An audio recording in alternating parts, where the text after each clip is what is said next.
Live everywhere. Daily Co's Radio on netrootsradio.com presents David Waldman. Kagro in the Morning Show.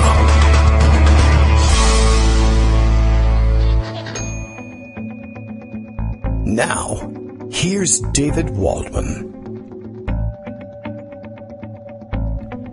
Hey, good morning, everybody. How you doing? There goes the mute button, finally. Okay, thanks. Get out of the way. It's Wednesday, January 4th, 2017. I'm still writing 2016 on my mic checks, of course. And the rest of you likely doing the same. Okay, levels 5 by 5. Thanks for the thumbs up, Justice. Can't quite say the same for the levels coming out of my throat at this point. But you take what you can get. Okay, mornings are just going to be this way for a little while, I guess. Luckily, we will have Greg Dworkin visiting with us this morning, as expected, and I guess he could give me a remote diagnosis because he loves doing that without examining anybody. I know that to be the case, and he's got a raft of stories to bring us. It's been a while since we've been on the air with Greg, and so it will be a pleasure to welcome him back for the new year. New schedule, of course. We're not going to have him every day, and it's been that way for a little while. We've been missing out on Fridays for quite some time, so they're rearranging their work schedules. We'll rearrange ours as well. As a matter of fact, this week, Friday, is once again going to be a problem. So I've already arranged behind the scenes to try and have Josie Duffy Rice join us early. This time, I guess, on Thursday. We'll try and put together a show to keep you company on Friday, but orthodontia intervenes on Friday morning. I guess that's just one of the things they can demand of us.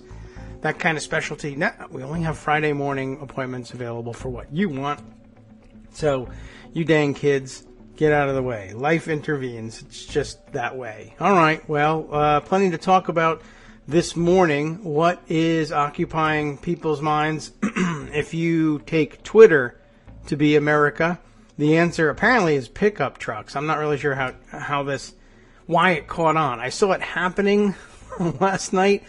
If I understand this correctly, and I haven't really looked into it very deeply, a couple of right-leaning journalists / pundits / I don't know what, think tank type guys, I guess sort of off the cuff came up with this formulation of what essentially is supposed to boil down to another Real America test, asking journalists on the basis of the fact that the top 3 selling individual model vehicles in the United States are all pickup trucks.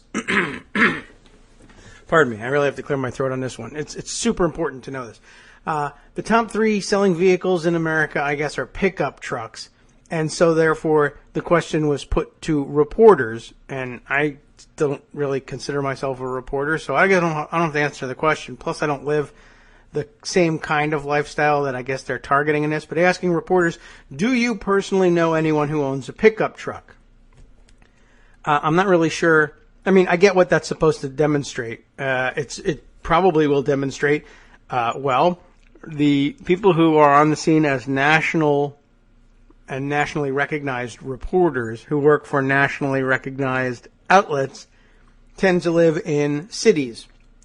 And for the most part, they live in cities where it's not only entirely possible to get along without owning a personal vehicle at all, but if you own one at all, it's much less likely to be a large format utility vehicle as opposed to either a small sedan or perhaps an SUV or a minivan, possibly.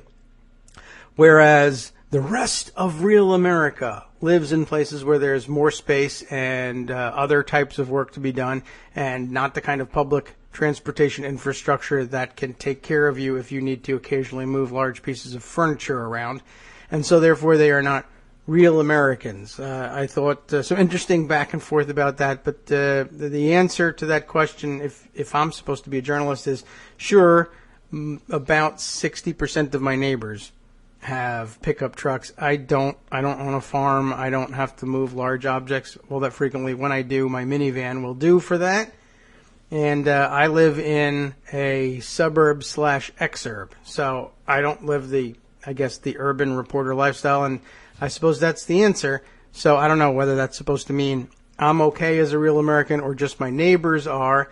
But also I saw pointed out in the observation, I guess part of the reason is there's only really about 3 or 4 brands or I should say models of pickup truck widely available in the United States that do the kind of double duty that a pickup truck ordinarily does. So you have a choice of about 500 different kinds of sedan if you want one. And so, the sedan is by far the most popular kind of personal vehicle, but if you want a pickup truck, you got a choice of the Ford F-Series, the Chevy Silverado ones, and I guess maybe the Toyota Tacoma or Dodge Ram would be up next. I don't know. So there's the answer. That's how you can tell whether you're a real American or not.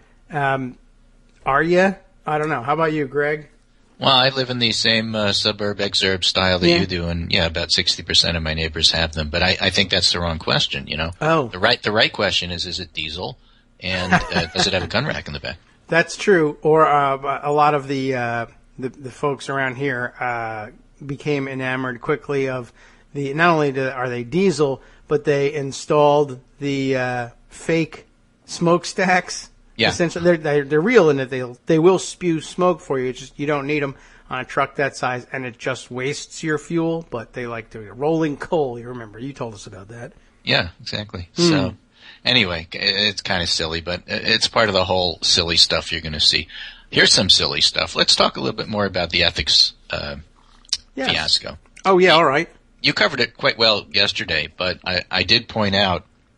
I think in a tweet as I was listening to this show, there was one other part that has been not all that much covered in the change that the Republicans were suggesting to the Office of Congressional Ethics, and that is that they used to, and still do as of now, have the power to contact law enforcement directly if they see something that's like really, really wrong. Right.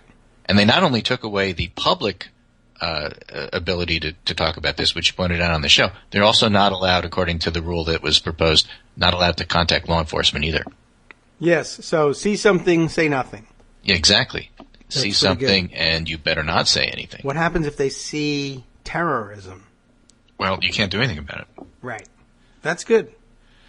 So I have a couple of background pieces on that before I get to the finish of that piece. But I think it's important politically, and I think it's important in terms of what happened. So the background piece here, we'll start from Gallup a couple of days ago on January 2nd. Many in U.S. skeptical Trump can handle presidential duties. Yes. Less than half were confident that Trump can handle several duties, whereas solid majorities were confident in Obama, Bush, and Bill Clinton. Greatest confidence in Trump's ability to handle the economy, which is ridiculous, and work with Congress, which is totally sensible because it's a Republican Congress, so chances are he will be able to do that. But the idea that he could handle the economy because he's a businessman is one of the greatest myths of American politics, which will be interesting to see whether it survives his presidency. But as the story goes, as Donald Trump prepares to take the presidential oath on January 20th, less than half of Americans are confident in his ability to handle an international crisis, to use military force, or to prevent major scandals in administration. That's the important one for our discussion, 44%. So we're already starting out with people thinking that Trump is ethically challenged. And then the first thing that the Republicans do is pick up on this thing, which is ethically challenged. Right. So a couple of points on that. I'm going to start with Jonathan Ladd, who is a political scientist who I often cite on the Pundit Roundup. And he had a tweet which just summarizes everything here. Hey, folks, the details don't matter. Any effect on median voters is that they hear something about house ethics shenanigans. Oh. And that's all that really matters on this. So Ian Millhiser had a little tweet storm here on the political error of secretly gutting the House Ethics Committee, which I storified not that long. Okay. In fact, I don't think I put it in the Yeah, I don't see it. Okay. So let me do it right at the bottom there so you have it. That's short. A few words. Political journalists at most publications aren't allowed to communicate that a particular policy is good or bad. Okay. Right? That would be taking sides. But they are allowed to harp on politicians for real or perceived improprieties. That's why Clinton's emails were the biggest story of the election. But the GOP's plans to voucherize Medicare was barely mentioned. But journalists are also human beings with the same human desire to criticize everybody else has. So pretty much the worst thing you can do as a politician, at least in the media's eyes, is go after an ethics watchdog. It means that political journalists everywhere will release their pent-up desire to scold someone on you. Plus, unlike Clinton's emails, the GOP gutting the ethics agency is a real scandal with serious implications. So, congratulations, Republicans, you've invented a new kind of stupid. You bought yourself a Hillary's emails worth of press hate without the mitigating circumstance of not really doing anything that bad. And worse, you've done so in a way that reduces government transparency, another pet peeve of journos, because it makes their job harder. So if you just stuck to gutting Medicare and cutting Medicaid by a third and killing people who need Obamacare to survive, you would have gotten mealy-mouthed both sides coverage. But you had to go after the one thing that crappy horse race journals will actually criticize you for. Congratulations. Part of the background. So they go ahead and they do this. And Matt Fuller, who is a congressional reporter that I follow for the Huffington Post, and he's been in a lot of different publications, and he's not one of these steno-type guys. He actually is one of those guys that stands in the hallway all day and winds up knowing all the members and a lot of their foibles and the process pretty well. And he's great to read for coverage. So he has this little tweet piece here, which I did include. Why is the OCE important? That's the Office of Congressional Ethics. I'm not sure we've done a great job of explaining, and actually the press does a very poor job of explaining most of this stuff. That's why we have this show. That's why we have you, so we can explain process. When I say we, I mean you. I get to ask a question, you get to answer it, and it's great, and it looks like I know what I'm talking about. I'm not sure we've done a great job of explaining, so let me share one case, or five really, where the OCE actually mattered. Okay. And you were there, David, so maybe you remember some of these. If it appears a member really has done something wrong, the Ethics Committee often just waits to issue rulings until the member is retiring. Yeah, I do recall that being the case. Right? Here are 5 cases where members just ran out the clock on the Ethics Committee after the OCE report was issued. And this is a story in the New York Times, How to Make an Ethics Probe Disappear. When a House member under investigation leaves his job, the case departs with him. And I will remind you, it's January, so you're supposed to be like subscribing to this so you can see these stories. Yes. Right, good idea. Although I don't have to do it until about the 8th if I... Right. If you time it right, yeah. Anyway, in case you want to go into this in detail, there's the time story. But this was a very helpful tweet storm for me because it put things in perspective. Let's just take one case here as an example. Here's the OCE referral report on Michelle Bachmann. And they have the actual OCE report here listed in his tweets. Now, who wants to read that? Yeah, but I'll give that to you too because you do. So it appeared Bachmann used funds from her leadership PAC for her presidential campaign and used presidential funds for a book tour.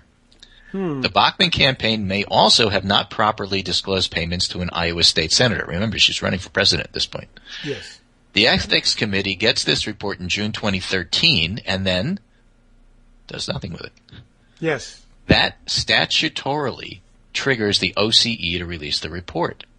Meanwhile, the Ethics Committee does nothing for a year and a half. Bachmann decides to retire at the end of 2014. And because the Ethics Committee only investigates current members, nothing ever happens with the Bachmann investigation. It just goes away.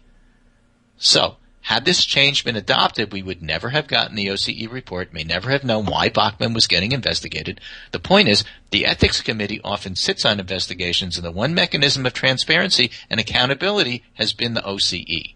So eliminating OCE's ability to issue reports to the public would have removed one of the only real consequences for questionable behavior. And one last thing, the Ethics Committee sometimes drags its feet for years.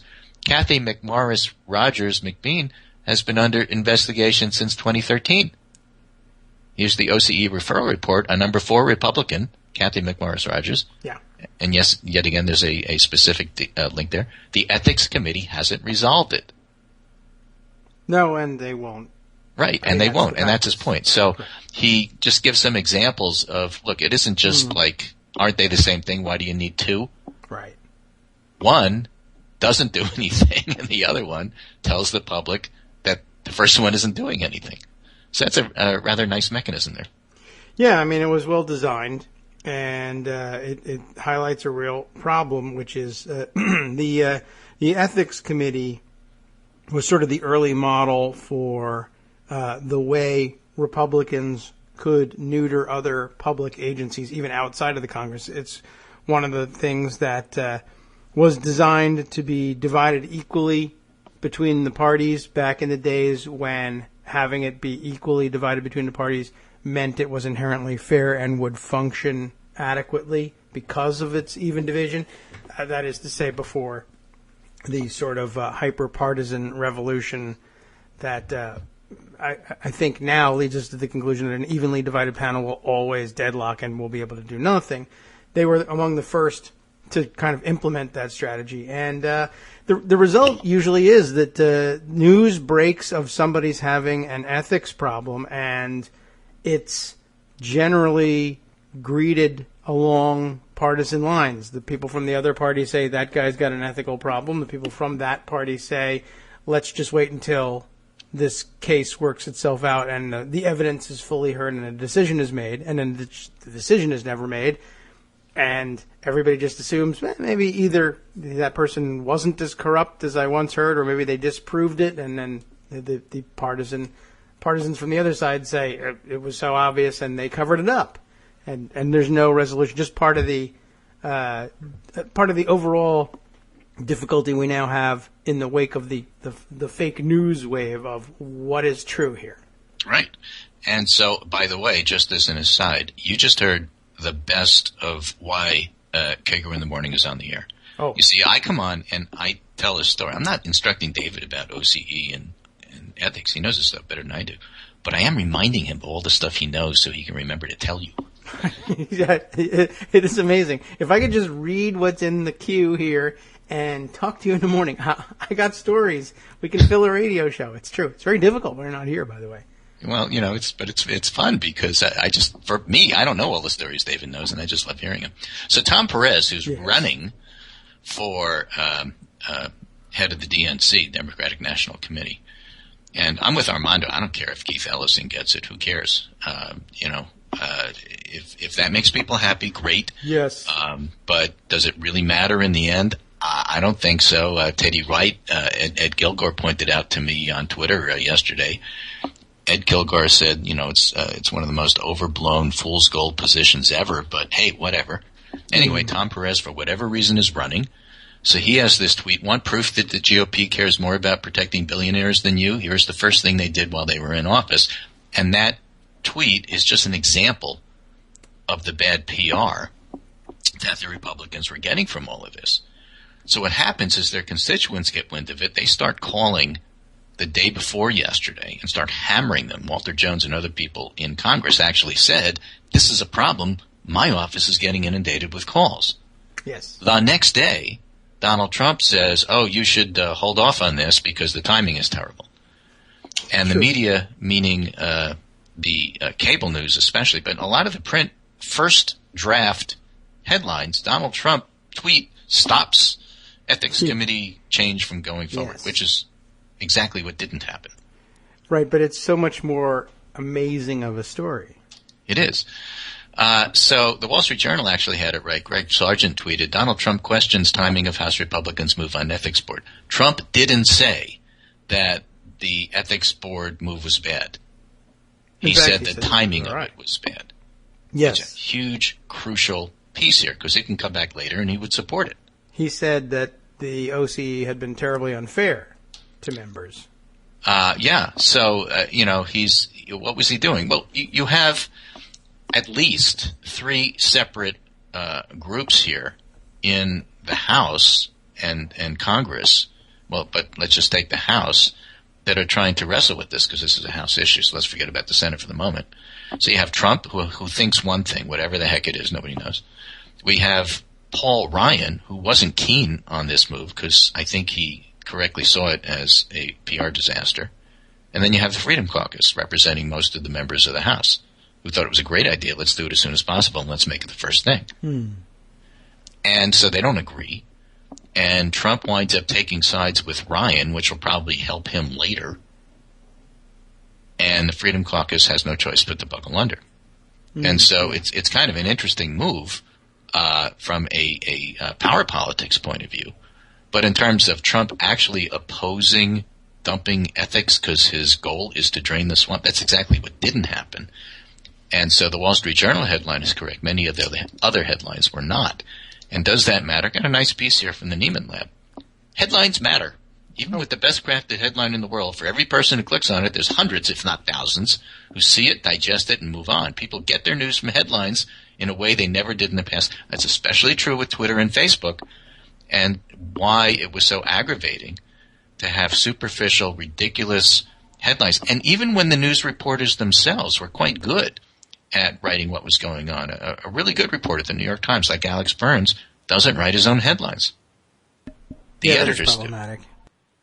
So if you get mad at the news organizations, sometimes it's because the reports themselves are awful, like Amy Chozick or Patrick Keeler reports on politics in the New York Times. And sometimes the stories are fine and the headlines are terrible, and that's all that people see.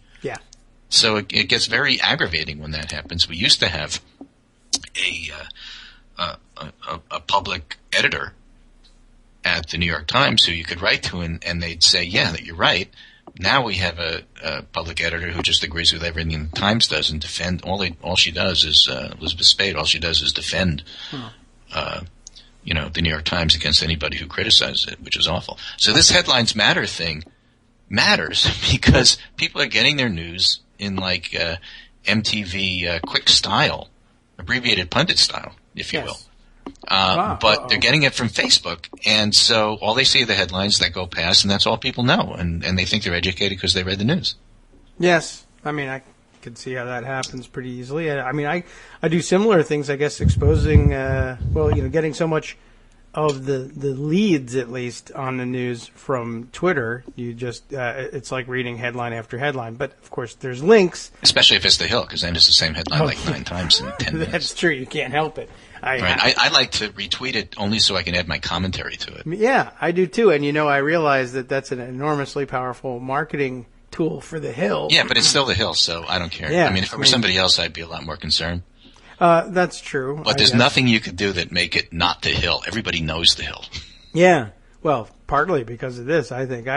Honestly, right, half of it is to laugh. I would love to see. I know that Daily Kos readers and people who are daily visitors to Daily Kos would hate to have in their Twitter feed the same kind of repetitive nonsense. That's very. It's the same reason you can't do fake news with the left. Yeah, they don't go for it. Right, that's true. They don't do that. They don't click on ads in your videos. Nothing. They don't do those emails, the chain emails either. Right.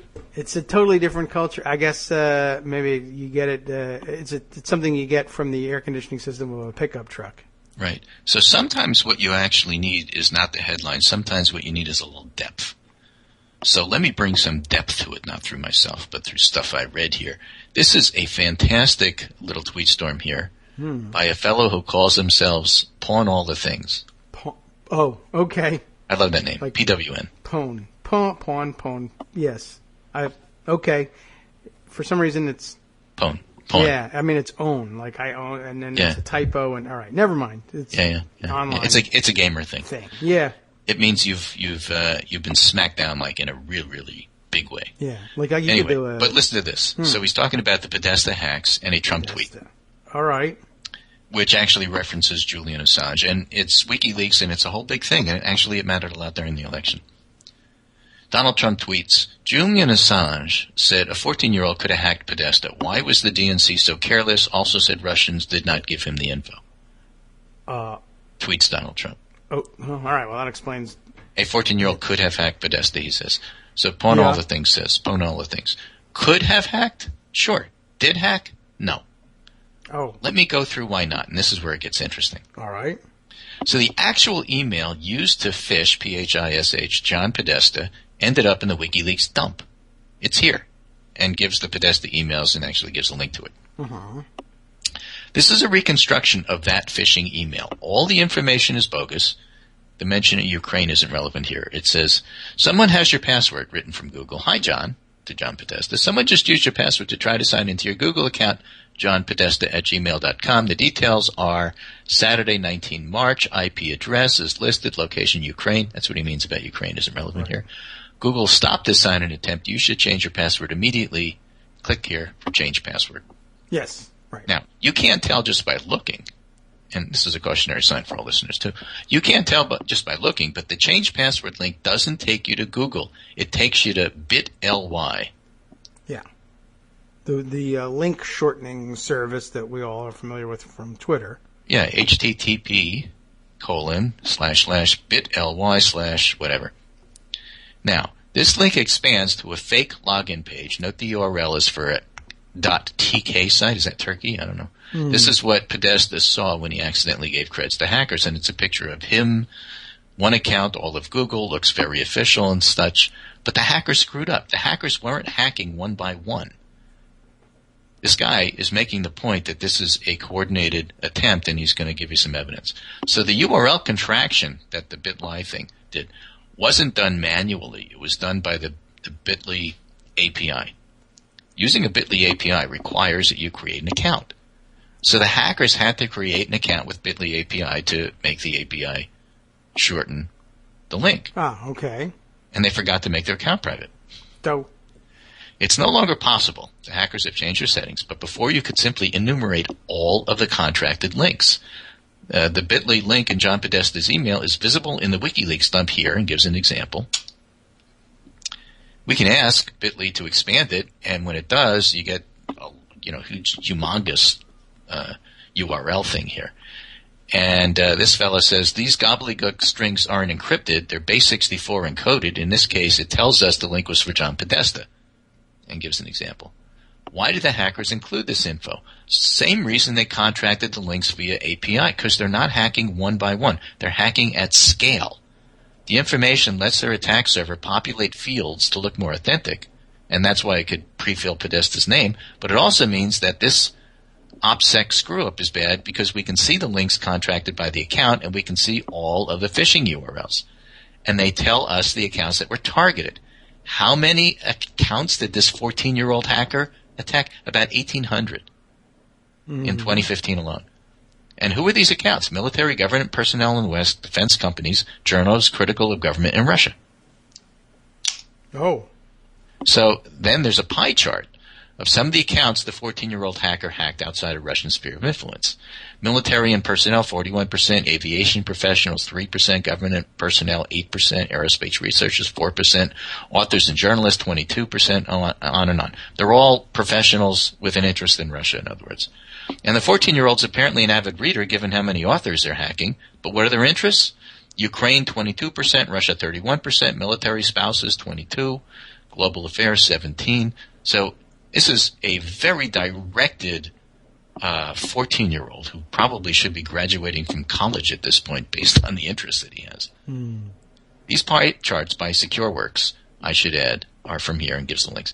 And which countries? U.S. 64%, China 2%, NATO 14%, etc. Is it possible this was all a 14-year-old? Sure. Also possible, I'm a bridge salesman, and boy, have I got a great deal for you today.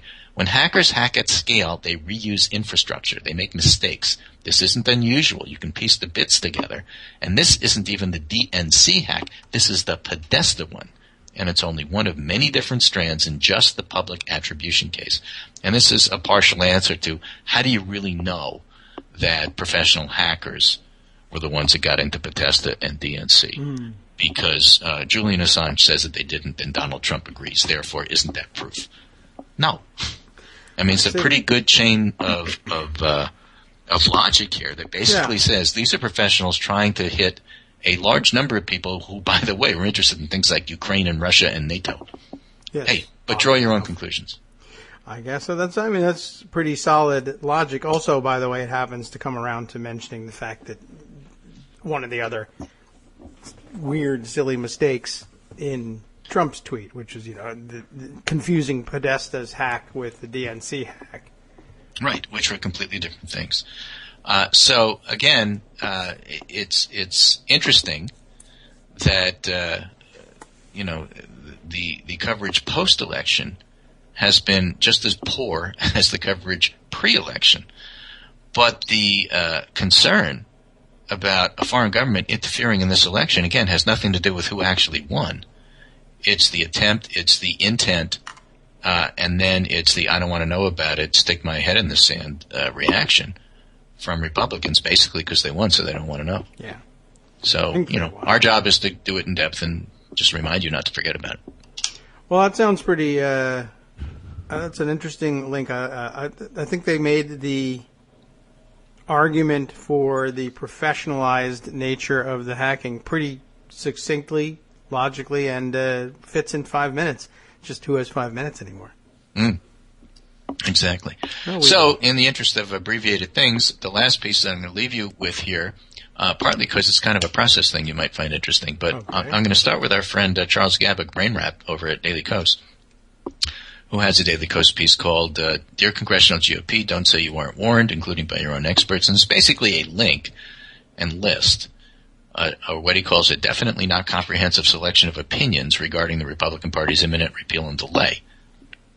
American Academy of Actuaries says it's a bad idea.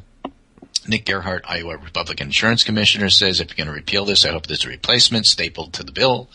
Jay Inslee and Mike Riedler, Washington Democratic Governor and Insurance Commissioner, think it's a bad idea. Georgetown University, Cato Institute, Michael Cannon, who lives to get rid of the ACA and was responsible for many of the big lawsuits that were brought up in the first place. Michael Cannon says what they're planning to do is absolutely insane.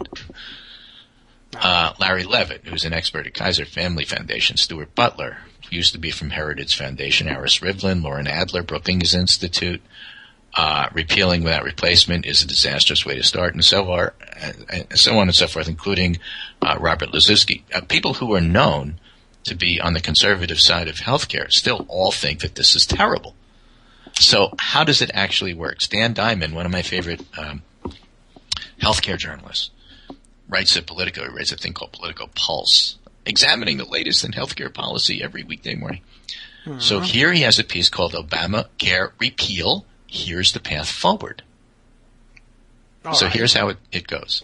The Senate votes in early January on a budget resolution. This is where we get into the process stuff. The resolution will include instructions to repeal large parts of Obamacare through reconciliation. Let me repeat that so David can explain to me.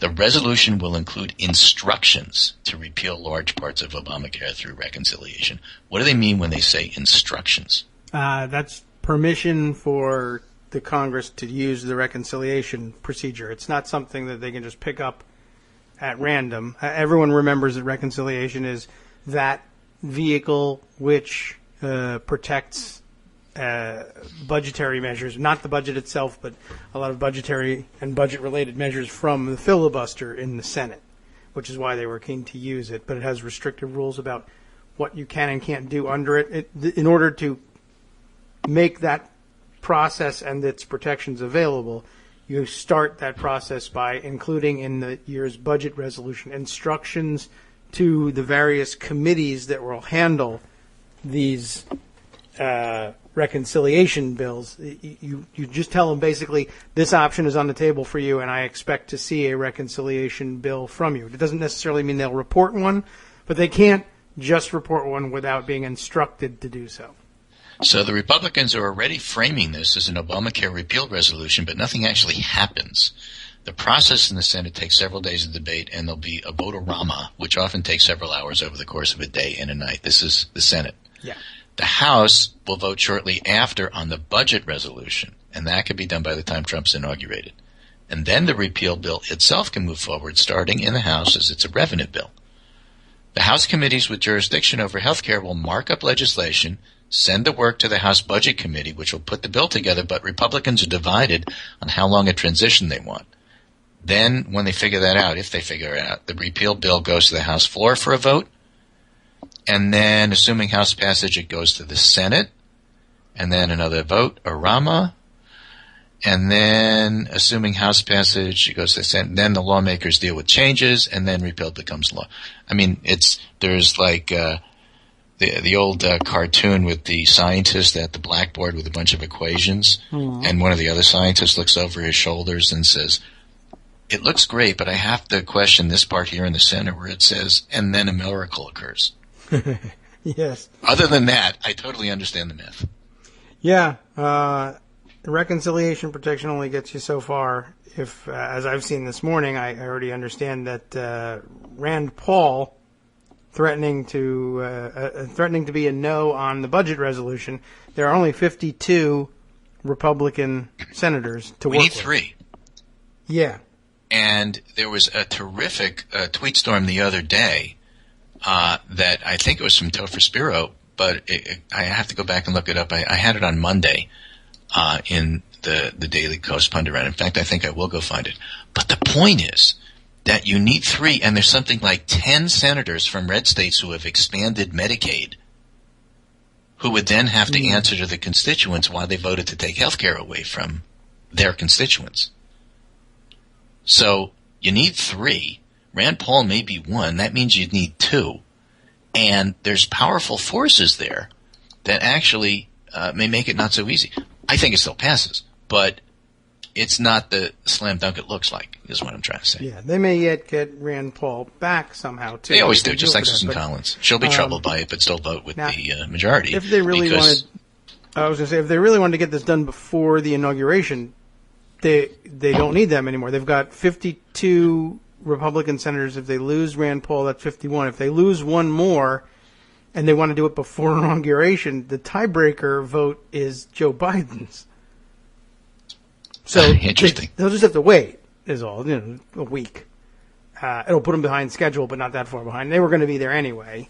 They won't get their budget resolution finished before inauguration, I don't think. Yeah, it was Topher Spiro, who is, I think he's the Vice President for Health Policy at Center for American Progress. A reporter just asked me, isn't Obamacare repeal assured? A couple of thoughts on this. Already, at least 2 Republican senators have publicly expressed strong reservations about Paul Ryden's repeal and dawdle approach. President-elect Trump has not yet weighed in on whether he agrees with this reckless approach. Actually, he said he doesn't. Republicans have no idea what they're doing. They can't even decide between 2 or 4 years of dawdling. All of this before a flood of stories come in from people who would be affected, many whose very lives are at stake. Paul Ryan's repeal and dawdle approach is extremely unpopular. According to polling, only 5% of Americans support it.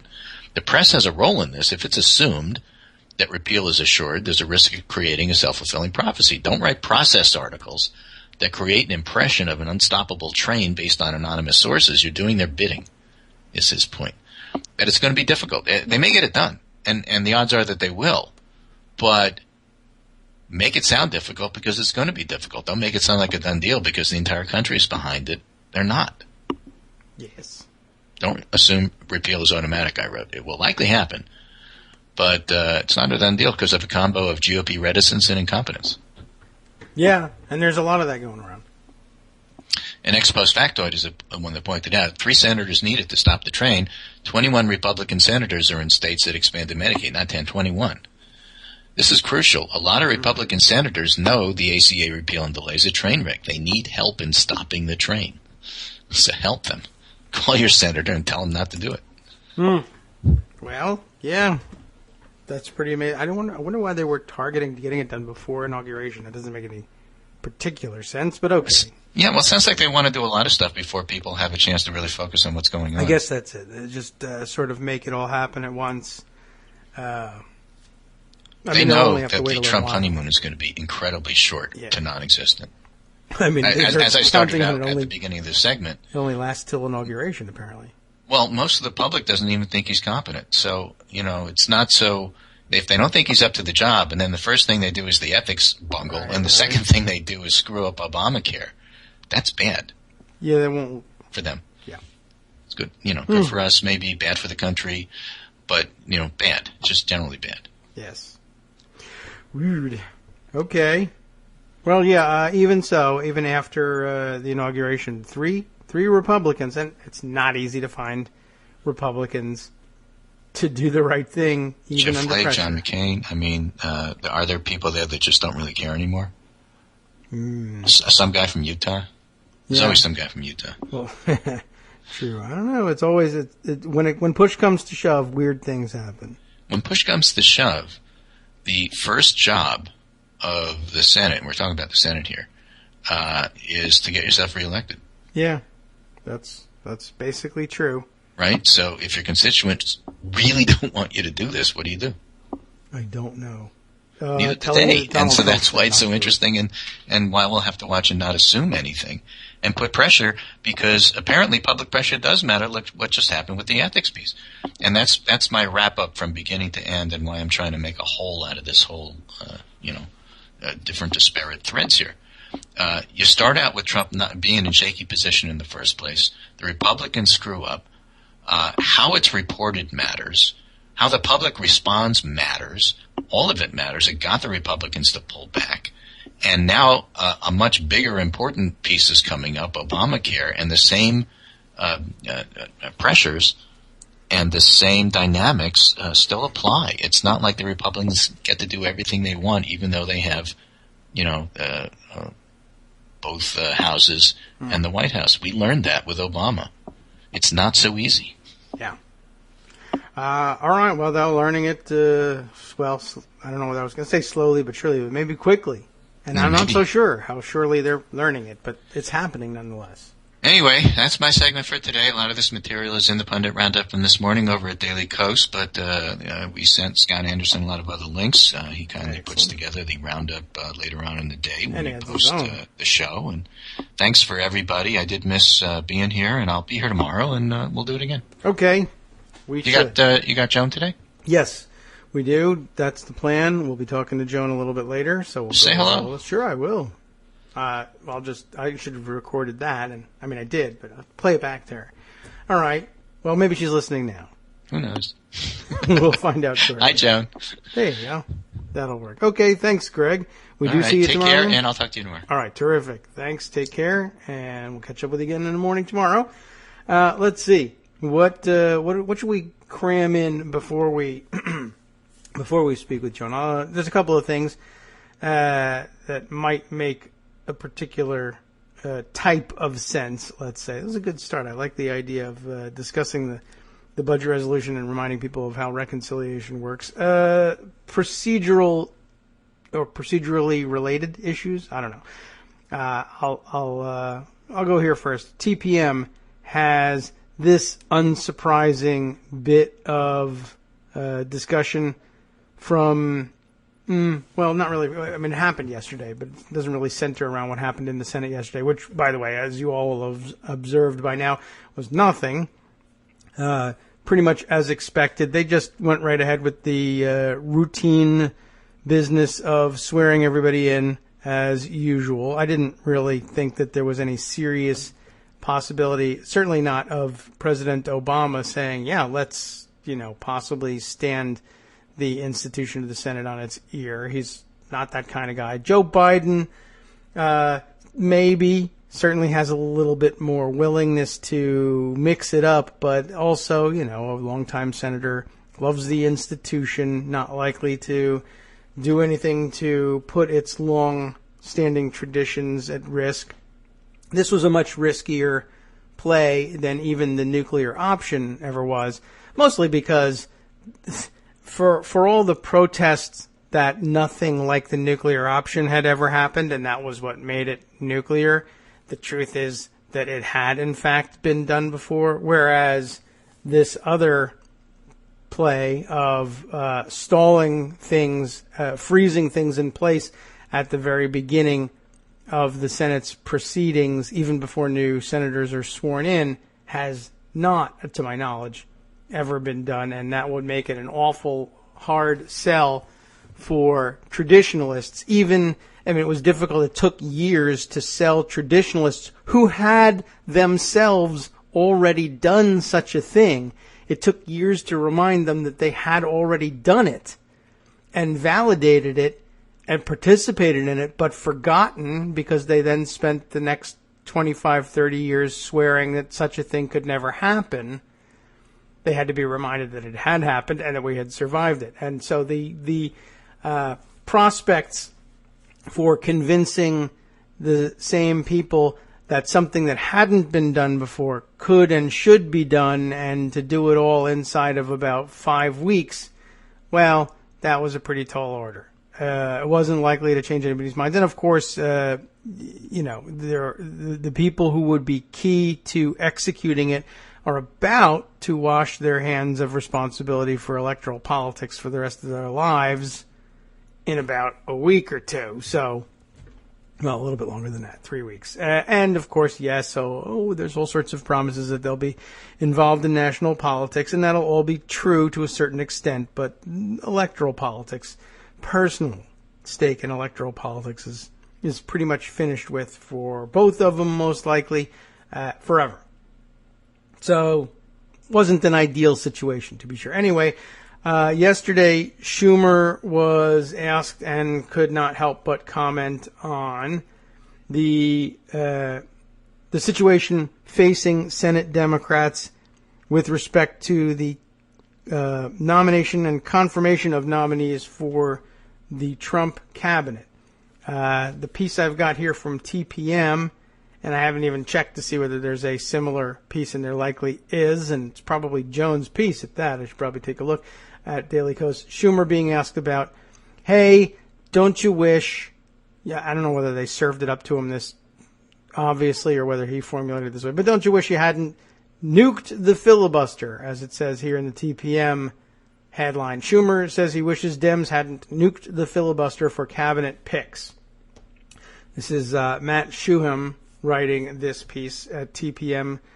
Senator Schumer said Tuesday that he regretted Senate Democrats' move in 2013 to reduce the number of votes required to confirm cabinet picks from 60 to 51. Off the bat, once again, I know this is just shorthand and we are all adults here and we could let this slide, but not on this show, we can't.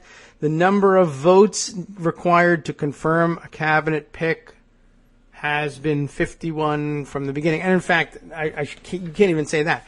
It's a simple majority of the members present at any time, assuming the existence of a quorum. So 51 isn't the answer. 51 is the answer given a full Senate in attendance, no vacancies. There was never a time when 60 votes were required to confirm a cabinet pick. 60 votes were required to invoke cloture on the motion, either the motion to proceed to consideration of the cabinet pick if you did things poorly, or to proceed to the final vote on approval of the nomination. Approval of the nomination requires 51. Cloture on whether or not to call the question on the nomination requires 60. It matters. You got to get it right. But okay, Matt, I know this isn't well, it is a procedure story, but okay, it's not supposed to be about this aspect of procedure. Anyway, Schumer goes on to say, I argued against it at the time. I said both for Supreme Court and cabinet positions should be 60 because on such important positions there should be some degree of bipartisanship, said the newly minted Senate Minority Leader to CNN's Dana Bash.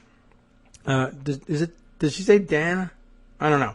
Anyway, I forget. According to the network's transcript, anyway, I won on the Supreme Court, lost on the cabinet, but that's what we have to live with now. And I don't remember whether I don't think I was privy to Schumer's personal position on that stuff. And it's arguable that it's a pretty minor change, really, honestly, in my view, all of this. Mostly because I would have to tell you, I don't know that I would have a great deal of confidence. Perhaps it would change as Senate Minority Leader for Schumer, but this position to me makes a certain amount of sense as his position. I absolutely believe it, in that I would have very little confidence that Chuck Schumer would be a strong no vote on cloture for most of the Senate's consideration of Trump's cabinet picks anyway. I think he's of that school that believe that the president, generally speaking, is entitled to his nominees.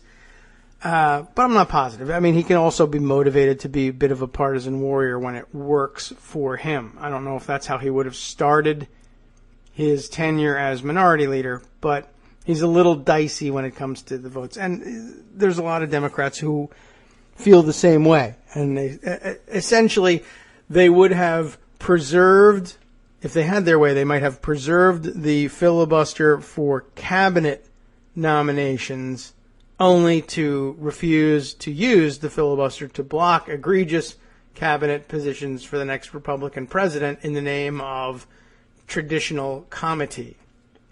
So I don't know that it's necessarily a great loss. Anyway, so that's sort of an interesting look back at this. The rest of the article reads, the so-called nuclear option that Senate Democrats exercised in 2013 may have given President-elect Donald Trump much greater freedom to choose unorthodox cabinet members, knowing that Senate Democrats alone don't have the votes to filibuster his nominees. Included in Trump's cabinet roster are multiple picks with no experience at all in government, others who have for years been actively antagonistic against the agencies they may now lead, and some who may face conflicts of interest in governing industries in which they formerly operated. During the Obama administration, Senate Democrats changed cabinet confirmation rules as a response to perceived Republican obstructionism. Wish it hadn't happened, Schumer said Tuesday, and I'm sure, I mean, that's a very facile answer, and it's a good one for him to offer up and be let off the hook and to leave the presser very quickly and nobody left scratching their heads or asking follow-up questions. I guess strategically speaking, it makes a certain amount of sense to say that, you know, the story they're going to want is, don't you regret it?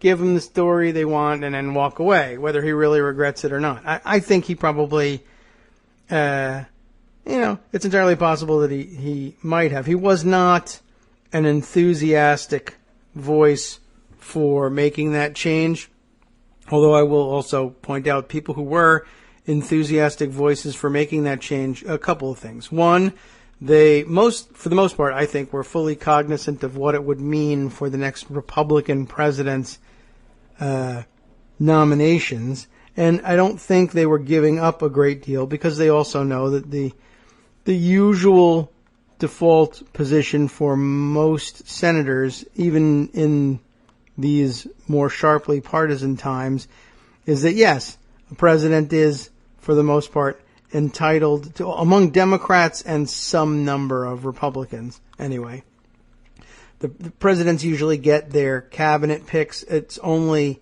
really, I mean, that's only become an issue in the Obama administration where even Republicans who used to say when George Bush was the president that, oh, come on, I know there are partisans and there are partisans, but the tradition in the Senate is that the president is entitled to his nominees, particularly for his own cabinet. And then, of course, they had no problem filibustering cabinet picks for Obama and had to be bypassed as a result. And, you know, here we're talking about the principled Republican warriors like John McCain and Lindsey Graham. Not so principled when push comes to shove. Anyway, I guess I'm not terribly surprised by what Schumer has to say, nor am I terribly disappointed that President Trump gets his cabinet picks more or less without the difficulty of having to deal with filibusters. One, I think it would have been a pretty simple thing, obviously, for Republicans to simply eliminate it anyway if it was still around. Wish it hadn't happened. The wish, of course, is that it hadn't happened and that it wouldn't happen now. I guess if it hadn't happened and President Obama had been sitting there with half a cabinet, I mean, this didn't come up, of course, in his initial, with his initial cabinet picks, but by the end of certainly by the end of his second term, where vacancies occurred, it became difficult to get people confirmed to those positions until we finally had to say, all right, get out of the way. But here's how it would have gone down if it hadn't happened. President Obama would have been left hanging with half a cabinet and cabinet-level departments left without permanent authoritative heads of department and unable to act in many situations. And then the reins would have been handed over to Donald Trump, who then would have found, voila, all of a sudden, Republicans who had been handed a roadmap for exactly how they could get rid of the problem of the filibuster would get rid of that filibuster, and President Trump would get his unorthodox picks, and we would not have had the benefit of having President Obama's picks heading these departments in previous months. So it would have been a lose-lose, as opposed to, well, in the long term, we're all upset that President Trump gets whatever it is he supposedly wants in his cabinet. I don't know why he wants those guys exactly, but he does. And he would have gotten them just the same. So, I don't know. I'm not too worried about that. Also, I guess I could point out, I don't think anybody at the time anticipated a President Trump. I mean, you should always, I guess, worry about the worst case scenario, but the relevant consideration at the time was, oh well, but don't you think that one day you'll be sad that the filibuster is gone when the next Republican president nominates somebody really egregious for his cabinet? And the answer probably would have been, well, not really. I mean, as a person who basically believes that a president is more or less entitled to their cabinet picks, and as a person who doesn't believe that a reality television show is not even a star, but a reality television personality is likely to come in from out of nowhere, take over the party, win it over, become president, and then try and fill his cabinet with equally inexperienced goofballs. I don't know if anybody necessarily would have predicted that. I think even for people who would have been able to say, well, you should never say never, after all, there were plenty of people who said all throughout the election, don't tell me that there's no way Donald Trump can be elected president. That's what they said about, fill in the blank, Ronald Reagan. That's what they said about about Hitler in Germany, about anybody anywhere, for that matter. There were plenty of people who gave that warning, but I think it also almost always goes hand in hand with other warnings like, yeah, it doesn't really matter that much. Even electing a goofball like Ronald Reagan or Donald Trump doesn't matter a great deal, because the presidency is an institution, is always surrounded by advisors who know where all the bodies are buried and know what they're doing and can handle the government. And the president is just a figurehead anyway. That argument is presented, it's put forward all the time.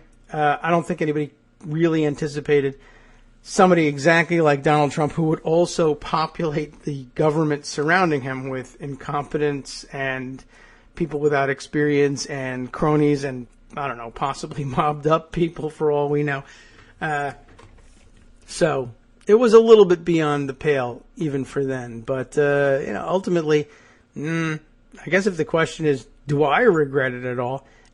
Somewhat. I mean, hey, I wish I had a magical tool that would prevent any of these cabinet secretaries from ever assuming office, because what? I don't like Donald Trump, don't trust him, don't think he's capable of running the government, and neither are these people, yes. But I feel that way almost every time we're filling cabinet positions for a Republican, this time more so than usual, granted. But, we asked ourselves this question. We were asked this question very directly during the campaign to reform the filibuster, and the answer is, hey man, if you lose elections and lose the Senate, you're going to lose control of a lot of things. And cabinet secretaries just aren't necessarily really top of the list. They're important positions, but you're going to lose on a lot of things. You're going to need to be able to go to the electorate and say, this is what's on the line, and there aren't going to be magical formulae any longer to just wave it away. you got to vote like it means something. And it's going to take some getting used to. And there's going to be some rough spots. But, all right. Well, Chuck Schumer, I guess, was never solidly on board.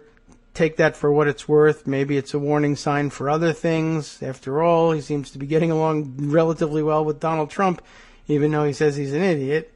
So, we'll see. We'll see how that shakes out. Anyway, thought I'd put it out there because some of you are doubtless asking the same questions either of yourselves or thinking about asking me the same question. I'm okay. It's sad, but I'm not, on balance, worried that we've done the wrong thing here. I just think it was going to happen anyway, and we were right to take advantage of it in the short term, because in the long term, it was going to happen anyway, and only to our disadvantage. Okay, so what other pieces do we need to put on the table here? You know what? Maybe we'll hang on to this one for later discussion. But I got a lot of feedback on the item I dropped at the end of yesterday's show, reintroducing us to Joey No Socks, Joe Cinque, the head of the American Academy of Hospitality Sciences, which, by the way, I still have to credit Joe with probably the most creative scam I can think of for a day job for a mob-connected guy. I mean, he's come up with a fantastic one, which I think on the surface there's really nothing illegal about it. I mean, there may be, in some ways, fraudulent trade practices that he employs just to take extra advantage of his scam. But he's come up with a fantastic scam in that American Academy of Hospitality Sciences. And I admire it for its ability to build a fantastic lifestyle for him. But I brought up the fact that David K. Johnston pointed out that here's a guy who's a mob associate, who's a convicted felon and an art thief, still, at this late date, freely getting photographed on stage at the New Year's Eve parties with the president-elect.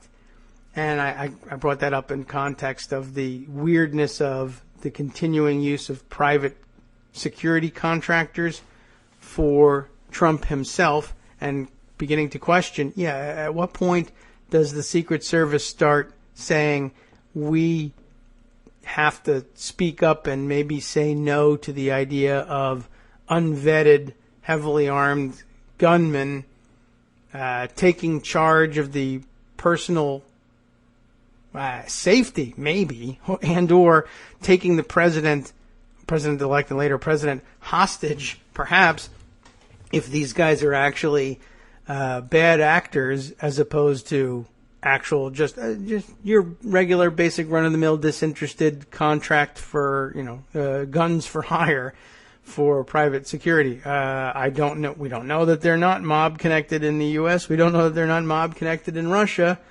We don't know that they're actually arm's length security contractors at all.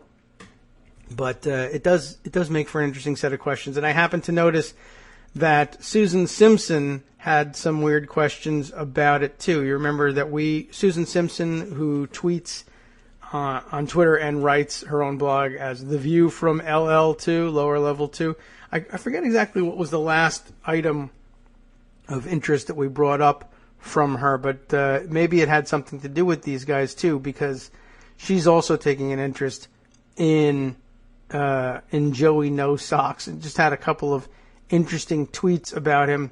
Good stuff to include in a larger exploration and or reminder for either longtime listeners or new information for new listeners about Joe Cinque and who he is and why he's interesting. Susan, her tweet starting off, for those of you who are old hands at the Joe Cinque story, I do think it's interesting that the mafia art thief Trump doesn't know, and remember, that refers to people have asked him, reporters have asked him about, well, what about this guy Joe Cinque and his mob connections and the fact that he's a convicted felon and you hang out with him and do so much stuff with him. Oh, I don't know him. I barely know the guy. He disavows Joe Cinque.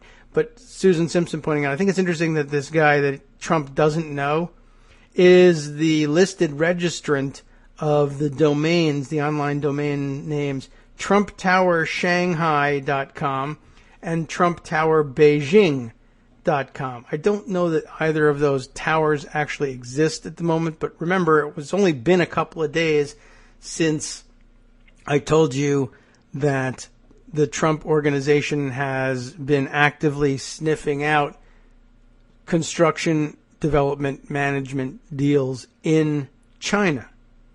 Even as he bashes China politically, and rhetorically, he's looking to work out a deal worth, I assume he is always trying to work out deals that are worth in the multi-millions of dollars, but trying to build in China. And what reason would there be? Surely, obviously, if the Trump organization had a legitimate interest in building or developing buildings in China, you could bet that one would be a Trump Tower in Beijing and probably one in Shanghai as well.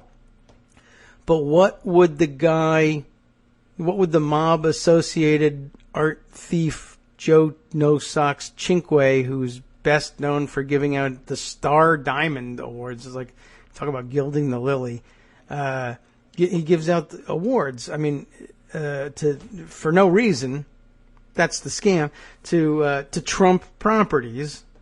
I really feel like we got to fill in the background for those of you who don't remember Joe Cinque. But there's no reason in the world he doesn't work for the Trump organization. Why would he own the domains Trump Tower Shanghai and Trump Tower Beijing? It may be as simple as, I happen to know just from talking to Donald Trump, because I know him socially, that he wants to build in China, and Shanghai and Beijing are the only two Chinese cities I can think of, and the most likely targets for a Trump Tower anyway. Maybe he's domain squatting and hoping to sell those domains to Trump later on. It could be as simple as that, but it seems like it could be a little weirder than that too. Susan's first tweet on this one includes and references a tweet by Zed Rebel, Zeddrebel, a tweet reading, President-elect rang in the new year with a convicted mafia art thief he denied ever knowing just a few months ago, and linking to the New York Daily News piece on the subject. That's probably where the photo ran and came from that David K. Johnston was referencing yesterday. And in fact, yes, that is the same picture. There's also no reason in the world why he would have been at this on the stage. It's an odd thing for sure. But Susan then goes on to point out, hilariously, Trump claimed earlier this year not to know Cinque well, yet Cinque makes it into Trump's schedule in his book, Trump 101. And it's Trump 101, The Way to Success. And for some reason, as part of this book, because all of his books are essentially garbage filler, one part of this book is a reprinting of or a retelling of his daily schedule. What does it take to be successful? Well, let me tell you what I ate for breakfast, as if that had anything to do with it. But one here is there's a 12 noon entry dictated by Trump. I called down to Mar-a-Lago to talk to Bernd Lemke, B-E-R-N-D-T, Bernd Lemke, about the Fireman's Ball at Mar-a-Lago in April. I will be given an honorary fire chief award. By the way, probably because he was giving out other people's money through the Donald Trump Foundation to the Fireman's Foundation. So they're going to give him an award. That's great. Where are they giving him the award? At Mar-a-Lago. Not because we're coming to your house to give you an award and you live at Mar-a-Lago, but because the Fireman's Ball is being held at and paying Donald Trump to be at Mar-a-Lago. So they're paying him to hold the banquet at which they're going to give him an award because he gave somebody else's money to them before. Remember how that scam works. The schedule, though, reprint it continues on here. I take a press call from Scotland about my upcoming trip there and the golf course plans I have. Then next on his schedule, Joe Cinque, director of the American Academy of Hospitality Sciences. He doesn't reference him as mob associate art thief. That's at least that's good. Stops by for a few minutes to visit. Joe travels everywhere and always has insights into the latest places. he still says the Mar-a-Lago Club is the best in the world. And of course he does, because that's Joe Cinque's job. But it's not just that he calls him on the phone. Joe Cinque stops by, at the apartment at Trump Tower, because I think Cinque's got an office there. So he just rings the bell, I guess, and drops by, and is the kind of guy who can come in, be let in the front door at either his office or his penthouse suite. So he barely knows him. And he brought him on stage while he's president-elect at his New Year's Eve party, attended by media luminaries such as Joe Scarborough, right? So that's a pretty interesting way of not knowing the guy. And then another excerpt here that Susan tweets. Oh, yeah, and in his book, Trump, Think Like a Billionaire, Trump talks about how Cinque always gives him the best real estate advice. And there's a section here, I guess a chapter heading, How to Find Great Vacation Resorts. Obviously, the answer is go to a Trump vacation resort. To zero in on a great vacation resort, ask people where they've been lately and ask for a first-hand account. What great advice. Joe Cinque travels constantly, and he always gives me an honest opinion of where and what's the best. If he speaks highly of a place, I put it on my mental list of destinations. Sometimes I'll flip through magazine articles and photographs, blah, blah, blah, blah, blah. But again, Joe Cinque makes it in a second one of his books. In Trump, How to Get Rich, a third of Trump's, quote-unquote, Trump's books, Cinque appears once more. It's intriguing that Trump talks with Joey No Socks about business in Sardinia, of all places. Here's the excerpt. I guess someone saw The View on TV this morning because, as I'm walking back, a lady says, "Hey, Donald, your hair looks great. Whoever you are, thanks." This Trump How to Get Rich book, again, garbage filler from start to finish. The random excerpt here is he recounts what happens to him during the day. Today I was walking down the street and somebody said my hair looked great. Thanks. 4:30 p.m. Literally, this is how it reads. I take a call from Joe Cinque regarding Sardinia. That's pretty far away, but he says that next to Mar-a-Lago, it's his favorite place. And this guy travels all over the world. I'll have to check into it a bit. I have a short meeting with my finance group. Alan, Jeff, and Eric should have a picture of these guys for you. What a crew! However, they do good work. People often ask me where I find the people who work for me. I think it must be divine intervention, if there is such a thing. This is just the rest of the book. If you've never read a Trump book, this is what kind of garbage goes into it. My finance group, Alan, Jeff, and Eric. Where do I find Eric? It must be divine intervention. It's my son. Well, I don't know if that's the Eric they're necessarily talking. I should have a picture for you. What a crew. I'm only publishing a book. Did I come up with a picture? No, I didn't. I don't even do that amount of work for my crappy books. But once again, 3 books, 3 mentions of Joe Cinque, who he barely knows, except he travels all over the world and he takes all of his real estate advice from him. Amazing. Simpson's got another tweet here. I'll send them all to you. You'll see them in the afternoon post. Then again, she writes, who amongst us haven't asked the guy we barely know to invite a reporter to hop on our private jet? This is an excerpt from a Business Insider article. The magazine, it begins, reported that Cinque had survived an attempt on his life, which ordinarily happens to all the presidents of the American Academy of Hospitality Sciences. An attempt on his life was a former pal of mobster John Gotti. So that's how he ended up with an attempt on his life, and why we say he's mob-connected. Cinque identified himself to me. You got to introduce yourself. Who are you again? Oh, I'm the founder of the American Academy of Hospitality Sciences, which created the world-famous Star Diamond rating systems for restaurants and hotels. The Donald had asked him to invite me, the reporter, I guess, who writes for the Business Insider, to the Mar-a-Lago, Trump's resort in Florida. It was a magnificent palace, according to Cinque, the only 6-star diamond private club in the world. At this point, I feel like I have to pause. In case you weren't around for our first report on Joe Cinque and the American Academy of Hospitality Sciences, long story short, you've never heard of the American Academy of Hospitality Sciences because it doesn't do anything. It's just a legitimate sounding name for this. Joe Cinque, basically, if you were going to make up a rating system for properties like the one Trump has, right?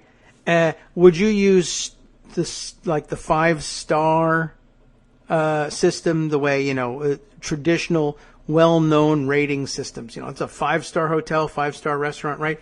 Okay, what's better than a star? A diamond. What's better than a star or a diamond? A star diamond. I mean, like I said, gilding the lily. It's just like a fifth grader's idea of the most, a gold star diamond platinum money candy award, all right? And if you were designing an award like this and you're this kind of guy, right? What would be the top level award you would award anything? What would you designate it? Of course, right? The other guys give 5 stars. How many would you give? 6, of course. I mean, it's the 7-minute abs in reverse, right? It's perfect until somebody offers the 7-star diamond, horseshoe, blue diamond, rainbow, whatever, Lucky Charms things that you could jam in there award. And then he's going to take all your business away, so you got to kill him because you're mob associated. Anyway, that's what they do. But Joe Chinque's primary mission in life essentially is and this is where it's a great scam. You go to, if you like travel and you like going to luxury resorts and hotels and restaurants, you set yourself up as this American Academy of Hospitality Sciences. It sounds legit enough. Sciences, for God's sake. And you just go to hotels and essentially wherever they'll comp you and put you in the suite and give you all the greatest stuff and maybe, for all I know, maybe find some girls in town, whatever, who want to spend some time with you, comp you on the champagne, maybe give you chips for the casino if they've got one, VIP treatment, and voila, you win the 6-star diamond award from the American Academy of Hospitality Sciences. Not Joe Chinque's rubber stamp. Nobody wants to hang that. This has a plaque. There's stars. There's diamonds. There's 6 of them. And it's not from just Joe Chinque. It's the American Academy of something. Hospitality, that's the business we're in. Sciences, that's science. That's fantastic. Science is always great. We'll take it.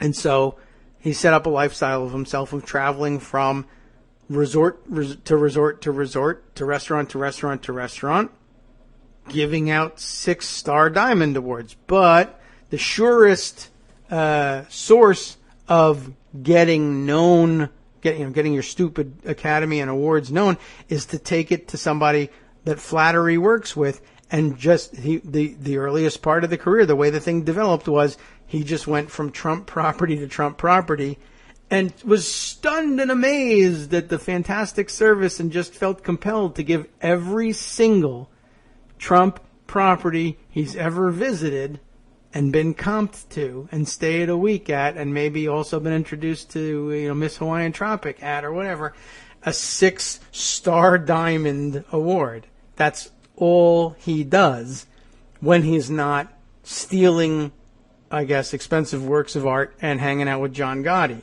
And to this day, the president-elect of the United States at his private New Year's Eve party. But I don't know him. But anyway, on to bigger and better things, right? Just like the president-elect encouraged us to do and to drop all this nonsense about Russia and what have you. So let's not have any of that nonsense when we talk to Joan McCarter. Joan, good morning. Happy New Year to you. Good morning. Happy New Year. Thank you. Such as it is. Yes. Well, it's a 6-star diamond kind of a year. We're gonna rate it that because I don't know. Everybody told me to pray for the end of 2016. So this one must be great. What comes next? I mean, yes, right? I'm really afraid 2017 is going to make 2016 look like practice. Maybe. We will all long for it, I guess.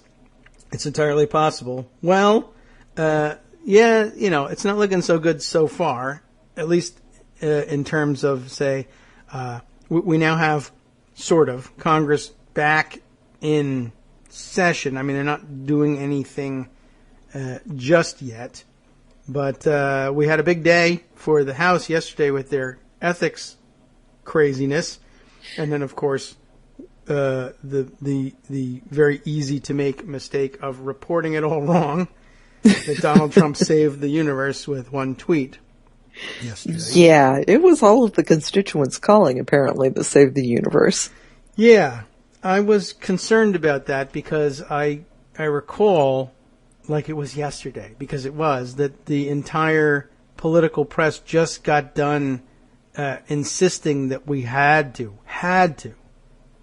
elitists that we are, coastal elites, like you from Idaho, you got to stop ignoring the regular people in this country. And then the story was, wow, magical Donald Trump with a single tweet changed the course of history. All you regular people, marvel at him, bow down, and show your gratitude. I don't know how that happens, but it has something to do with a pickup truck, apparently. I guess that's it. It's more of the magic of the pickup truck, I guess. Well, and the other part of it is that Trump really didn't criticize them for it. He said, maybe you don't do this first. Maybe you don't make so much news with it. Yeah. Put off the ethics thing until later when not so many people are paying attention.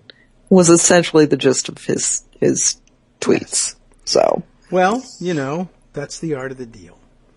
Yep. So, okay. Yeah. Why the headlines would have credited him with being a severe critic, I am not sure. I could see the easy construction of he tweeted and then it went away. I mean, it's wrong. Yeah, but that's what they would have seen. Temporarily how it happened. Yeah. If not taking into account all of the other factors. Right. But if you saw the tweet, then presumably you read it as well. It's not long. And it doesn't say, this is terrible. You shouldn't do this because unethical. Well, to their credit, it is longer than normal. It was 2 tweets. Oh, well, yes. So it's a tweet storm for Donald. Yes. Okay. And the part where he's like, well, the ethics thing, it's bad, was broken up over 2 tweets. So. Oh. Well, maybe he's a strategic genius then, and he did it for that reason. Perhaps. 2 tweets? I can't read all of that. I'm on deadline. Oh, well. So that happened. Yeah, there was that. What they still have done with their rules is make it so that there's a fine for anybody using a phone to take video or live stream video or take pictures on the floor. Pictures on the floor has always been something that they're not supposed to do. Right. But now there are going to be $2,500 fines for members doing it. Yes, so they say. I am not certain how well it stands up. How do you enforce that? I don't know exactly. It'll become difficult. I mean, you can try different things, and you could probably force different things to happen, but and maybe it'll work if you only do it once or twice, and a member decides that the idea of spending 10 to 20 times as much in court to get back the fine amount isn't worth doing. But I don't know. On the other hand, Congress is chock full of millionaires who might find that really interesting and fun to do. Well, most of the millionaires aren't on the side that's going to be protesting this. That's likely true. We got our share, but they're also likely. They're the least likely to engage in this kind of protest. True. Yes.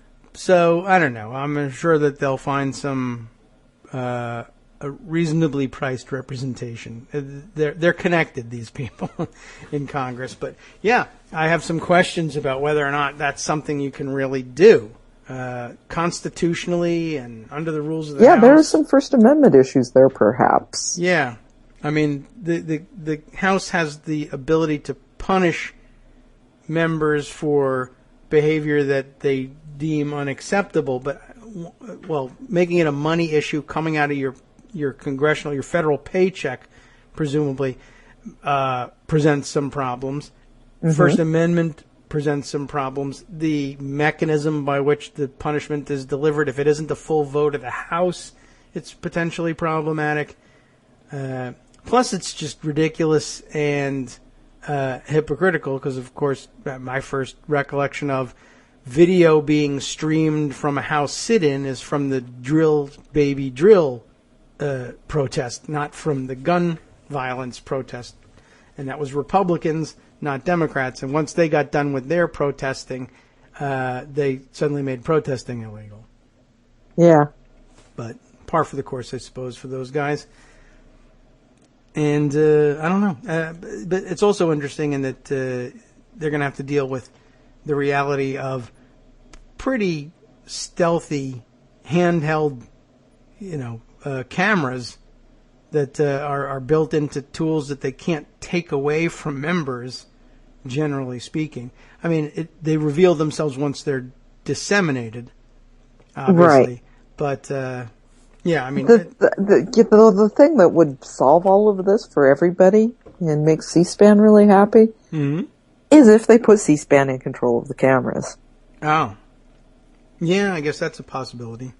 Yeah, so that whenever anything's happening on the floor, C-SPAN can show it.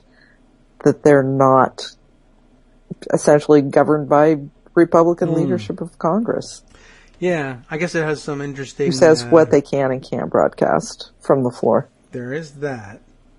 Although there's also the weirdness of, handing over to one or another private entities the exclusive right to be the one that's free to... Well, then I guess it wouldn't be. I suppose if part of it was, well, hey, anybody who can carry a camera in, the question is, how many people will we allow to carry cameras in? There might be one commercial franchise we allow to do it, but then any member of the House who's otherwise got access to the chamber can bring whatever they can carry. I guess you don't necessarily want them with giant television news size cameras on their shoulders, but I don't know. I guess if they're willing to do that, whatever. Yeah, there's I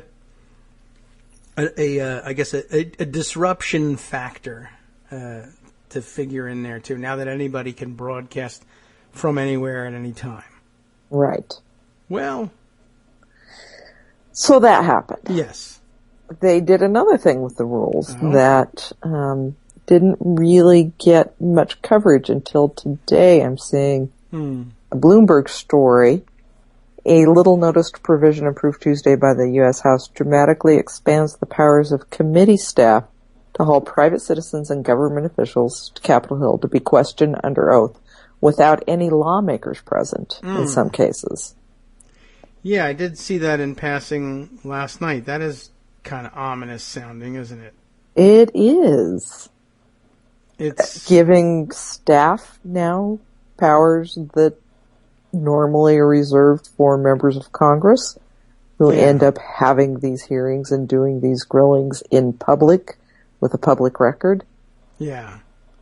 That is troubling, and, there's really no way to, or it's very difficult to hold the members directly accountable for any abuse of it. If they just start subpoenaing political enemies or policy level enemies to Washington and then just grilling them, or and who knows when they can haul you in.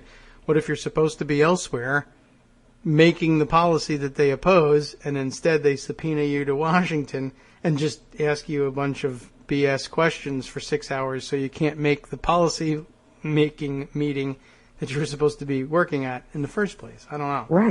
Right. Sounds fun. It sounds fun. It sounds ominous. Yes.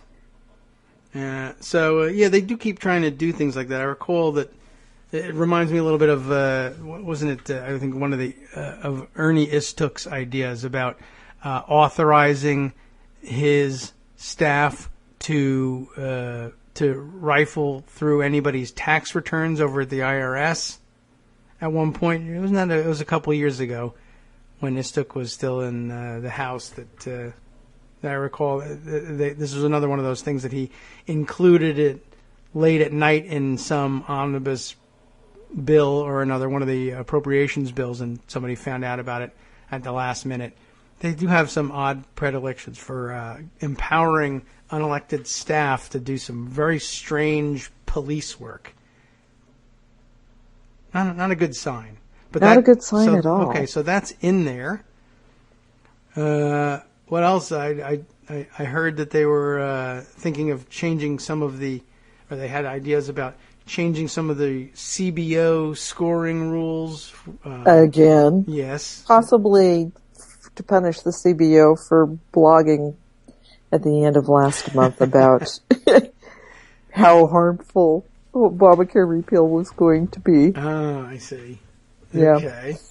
Well, what CBO actually said that they were going to do was not count, and did we talk about this? We may have talked about this. Let's see. Not count crappy health insurance plans as health insurance. Right. People who only have catastrophic coverage are not going to be counted as having insurance coverage by the CBO. Right. Which is bad for Republicans in whatever, if they ever come up with a replacement plan, what they come up with, because catastrophic coverage is probably about the best that they can do. And, the numbers are going to look really bad for them coming out of the CBO. Yeah, you did mention mention that. So they that. probably want to punish them for saying that out loud. Yeah, somebody had brought to my attention that they were changing the rules about how CBO will score federal land transfers to states also. If federal land were either sold off to or handed off to states or localities, which is always a big part of usually Western Republicans' agendas, that they were getting upset because the CBO was saying, oh, well, if you give away land from which the federal government has been deriving revenue, we're going to have to count that as a cost because you won't have that revenue anymore. And if you do that, then you're going to have to cover for that revenue and find it elsewhere and make it up elsewhere in order to make this land transfer budget neutral so that you can do it. And they said, what? That stinks. I don't want to have to do that. So from now on, if we give away land that's worth $1 million a year in revenue to the federal government and we give it to a state, that should really be scored as zero. To which the CBO says, that doesn't make any goddamn sense. And Republicans say, that's going to be a new rule anyway. Apparently that's on tap, although it wasn't clear from the article I read that whether they had included it in the opening day rules package or were going to do it later. But, the CBO ostensibly independent and nonpartisan, so monkeying with its rules in a partisan House rules package, probably a bad idea to begin with. A bad idea. And it's not the first time they've done this. With their dynamic scoring, remember that? Yes. 2 years ago?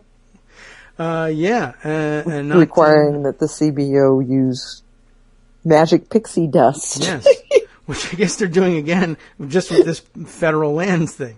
Instead of it costing $1 million, couldn't it cost zero if we just write to zero? Right. Yeah. All you got to do is take your pencil and bring it around in a circle. What's the big problem here? This, by the way, and I know you know this, but for whoever might be listening who doesn't know this, this is Paul Ryan's whole shtick. Magic pixie dust. Well, Paul Ryan doesn't actually make numbers that work. He's not the great policy wonk. He's not the great Oz. Well, that's too bad. It's hard to find that out now. Yeah. Why didn't anybody say anything?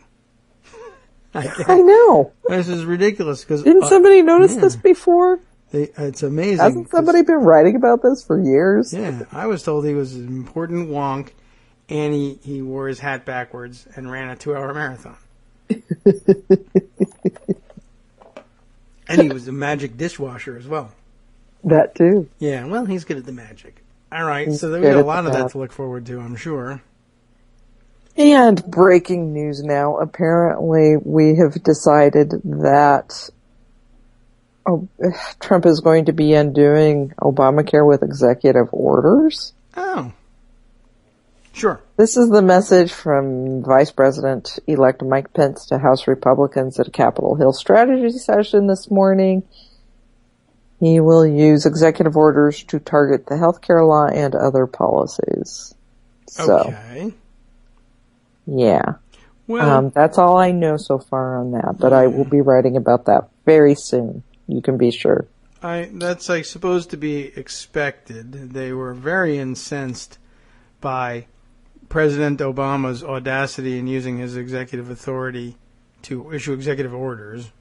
Yes. But executive orders are a very weird section, weird kind of policymaking and area of law that don't fall neatly into the various procedural categories. So it may be that that's not just, speaking out of turn and or just making it up as they go along. They may in fact have a plan to do that just for spite, really. Yes. More than anything else. But I'm sure. That's probably a welcome announcement at the House Republican Conference, who are now scratching their heads. Sure, the House Republican Conference loved hearing that. It's just how much. Talk about overreach. This is a law we're dismantling. He's going to do it by executive order. Yeah, well. Doesn't work that way. Oh, well. Maybe it does. Maybe it does. Maybe it will under Donald Trump. Yeah. Well, when he's got a 5-4 Supreme Court that goes his way, maybe it is the way executive orders work.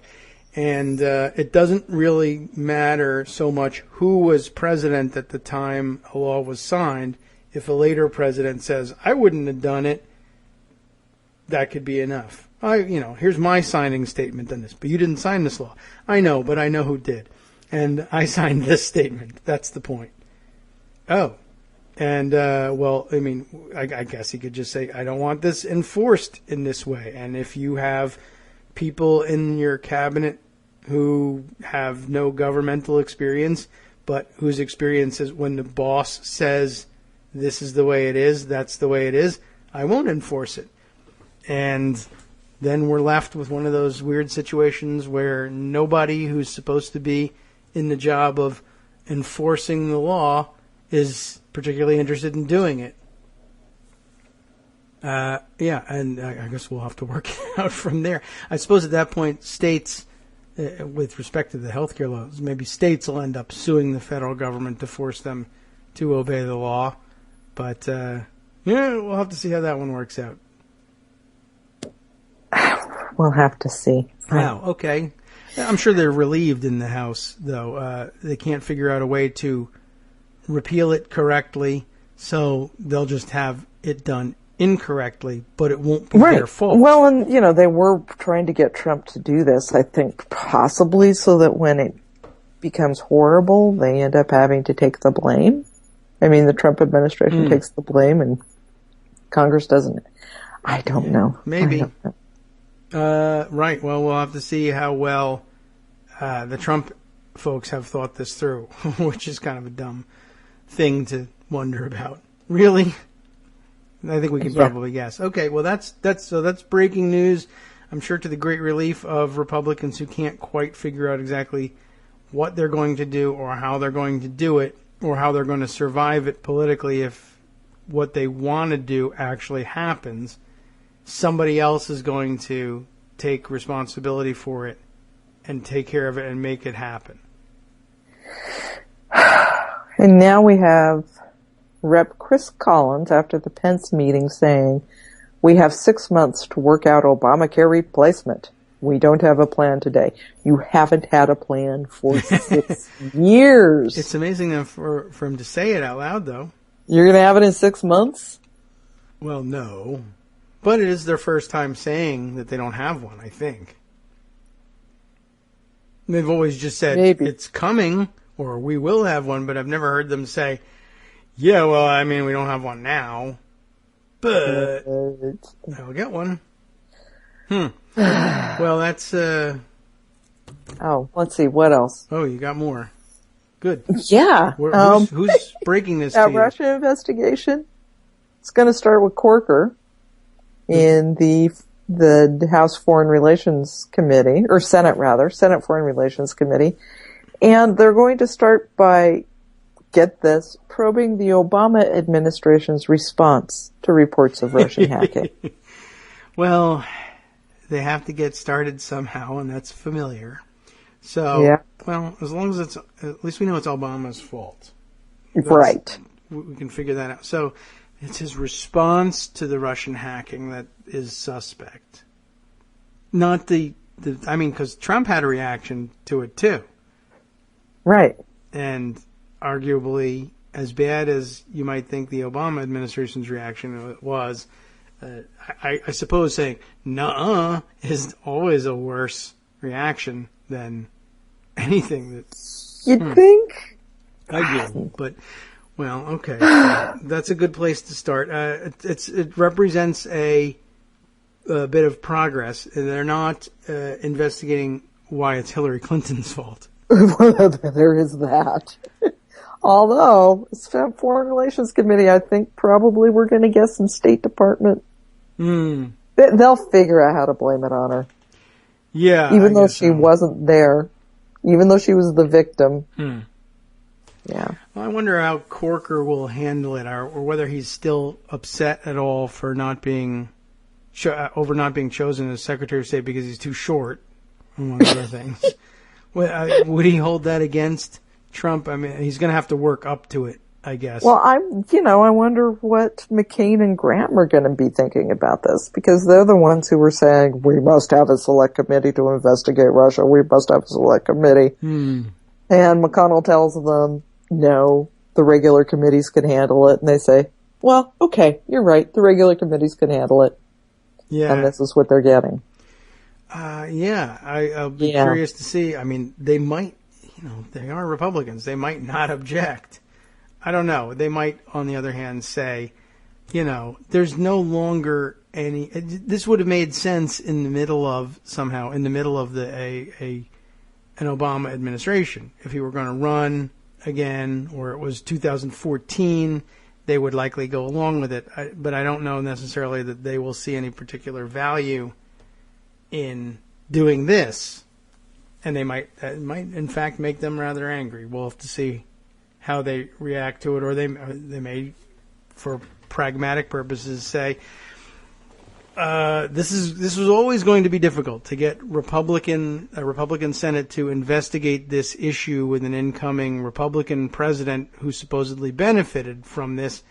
It was always going to be a slow start, and I recognize that, and at least it's starting. But I don't know.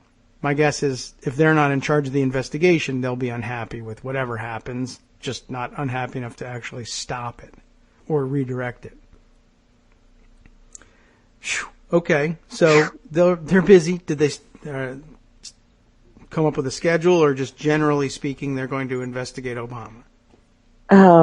Well, they're bringing in Department of Homeland Security people, State Department people, to brief lawmakers. Digging into the Obama administration's response to Russian hacking is what the story says. And again, it's the Hill. Yeah, it's the Hill. But, it really is sort of an interesting approach. Well, it's, I guess it's probably the most predictable of the approaches. For a Republican, if they feel like they're forced to do this investigation, you'd figure that's the way they would do it. Yep. Phew. Okay. Let's see what else is on the horizon here that's of interest to you. Sorry, I'm just getting slightly distracted by the discussion going on in our chat room about whether I am going to have to live blog Trump's inauguration. You might have to get back in there and I don't think we should live blog Trump's inauguration personally. I think we should put up open threads and have people mock him. Yeah, that might be. Well, it'd certainly be easier to stomach than live blogging it. Oh, and I mean, it's an argument. It's hard to live blog anyway. Yeah. Is Trump going to walk? No, Trump is not going to walk. Yeah, he's not much of a. I don't think he's up for the stroll as it is. But, I don't know. I mean, it's not a celebration here, clearly. People, I assume, will just treat it as an open thread, no matter what you do with it. Right. Here he comes. Here comes the oath. All right, he said it. He didn't say anything weird in the middle of it, like, I have the best abilities, anything like that. So, okay. He took that'll be interesting too. Can he resist editorializing on the oath? I assume they're instructing him. Just say what he says. Last time there was some variation and it caused enormous controversy. But just say what the Chief Justice has to say for you. And I think repeating after somebody is probably within his capabilities. All right. Well, yeah. I mean, it's it's even though things are beginning to happen again and the new Congress is in. It's not anything that I'm relishing writing about. I can tell you that. I can well imagine, and to the extent we can block it out, I think everybody would want to. Well, okay. Hopefully they, won't strap you to a TV or anything. But if it happens, I have places I would rather be. I am sure. If it happens, everybody has to come and keep Joan company in the live blog and distract her as much as possible. Maybe my internet will go down. That's possible. It might be. Hey, I've lost my furnace twice in the past week. It's not out of the realm of possibility that I have another system failure. That's true. The Russians could hack you. Yeah. And to prevent you from mocking the new president. And I think we'd all believe it, and we'd probably investigate why it's Obama's fault at that. All right. Well, it has been the exciting stuff of just the pageantry of opening the new Congress, and then the intrigue of the new rules is done. I think they're around and doing work of some sort now, and I believe is Friday the 6th is that the day they count the electoral votes in the joint session? I believe it is, yes. So we have that to look forward to. Yes, right. And once again, I guess, just to be thorough, we can remind you there is one more opportunity for officialdom to rise up in opposition to to making it all official and accepting the electoral college's votes, but no one. It's not going to happen. No one ever does that. And even those of you who saw Fahrenheit 9/11 and figured if that ever happens again, though, then they'll definitely. It was just they were caught by surprise the first time. And no, everyone will be relatively quiet. No one is going to want to be the one to bring this up on the House floor. This would leave you hanging all by yourself, most likely, anyway. And of course, you'll all remember from Fahrenheit 9/11, it requires a senator to join in this, and that's almost never going to happen either. So yeah, don't be looking for that. But the truth is, yes, these are the weak spots in the system, and where a no holds barred, LOL, nothing matters, there are no rules, YOLO kind of operator could, in fact, disrupt things. So I guess in the future you could think about Russian-backed Republicans doing that to a Democratic president next time. I guess expect that. Oh. Well, if it's the end of democracy, it's the end of democracy. Yeah. That's right. We had a good run. Yeah. And you probably won't have to live blog that. The actual end of democracy or civilization as we know it, I think, is a holiday. You're off. So you can just argue for that in the chat room. All right. I'll try. Yeah. I'll try. This is a difficult phase to get through. It was tough after the election, and now the phase of the reality setting in will likewise be tough. And I think we'll probably find our footing better again when it becomes discrete policy fights in the Congress. We're just not there yet. All right. We're not there yet. We'll have to find our way there. And thank you, though, for visiting and commiserating. And it's not I'm sorry, I didn't have a whole lot to add today. That is okay. I you know apologize for that. There's nothing much happening, but you did bring us the breaking news, which is an important thing to do. A lot of times we miss that until after the show. So who was bringing you that? Who was breaking the news that you were watching with respect to the executive orders? Was that The Hill as well? Yes. I must say they have a good marketing thing going. They do have a good marketing thing going. It works. Actually, no, like it wasn't. charm. I saw a tweet from somebody else first. Well, that's how good their marketing is. It's so good that even when they don't do it, you think it's them. Yeah, it's the most annoying thing in the world to see it repetitively, but boy, does it work like a charm. And if only I could if we could get over the knowledge that it would be incredibly annoying to Daily Kos readers to do that, and just say, to hell with that. We want to be, effective and famous, regardless of the fact that we drive our user base insane and they leave us. Then it would work. But we're not in the same position as the Hill. We are not. Oh, well. We are not. We'll figure out a way to do it and do it. And I think we probably get more readers anyway. Yes, I hope so. I think so. And they're better, too. I'll just say that. I think so. I think so.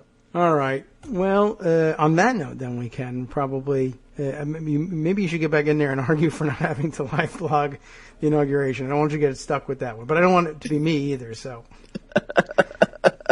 I think that would be a really good contribution on your part. You're the funniest among us. I hope not. All right. Well, I don't want to do it either. And I don't even know if I would watch. I guess I'd watch it just in case. I don't know, something crazy happened. But being responsible for live blogging it, that's gonna have to watch it. Oh. All right. Look for mistakes. Something that would make him not president. I'll do that. Okay. I'll do that. If you find it, let us know. Thank you, Joan. And you are welcome. Arguing out of this. And we'll visit with you again next Wednesday, as usual. And maybe by that time, something will have happened in the Congress that we can talk about and give the finer points on. Right now, it's all just speculative garbage at the moment, unfortunately. Yes, it is. Yes, okay. It is. Well, some days are like this. Okay. Most days are like this. Yeah, well, they're all going to be like this as we move forward. I guess we'll figure it out.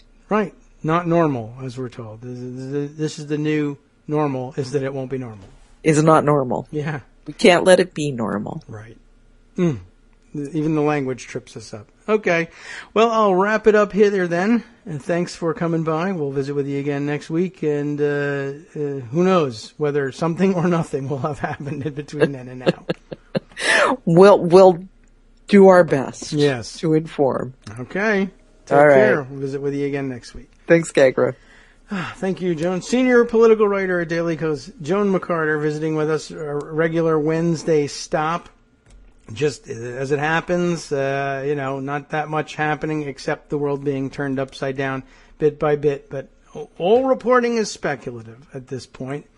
We're stuck in wait and see mode. Okay, so how can we wrap up for the day? Let's see. Did I get to the end of what Susan Simpson had been talking about when we were reading through this before Joan's call came through? Clearly, I think you will have gotten the flavor for Joe Chinque and who he is and what he does. But I did want to make sure that we at least slipped in there that, it's not just a thing people say that he's a mob-affiliated guy. Apparently, right now all we have is former pal of mobster John Gotti. But it does lead to an awful lot of questions about who he is, where he comes from, where his loyalties lie, who is he still associated with. And it's a weird thought that somebody who's so comfortable with someone like that will now have authority over the Department of Justice and, of course, several other departments that could ostensibly affect the operations of an international crime syndicate, and also the pardon and clemency power, which is, I assume, something that mob-associated people would be very interested in cultivating if possible.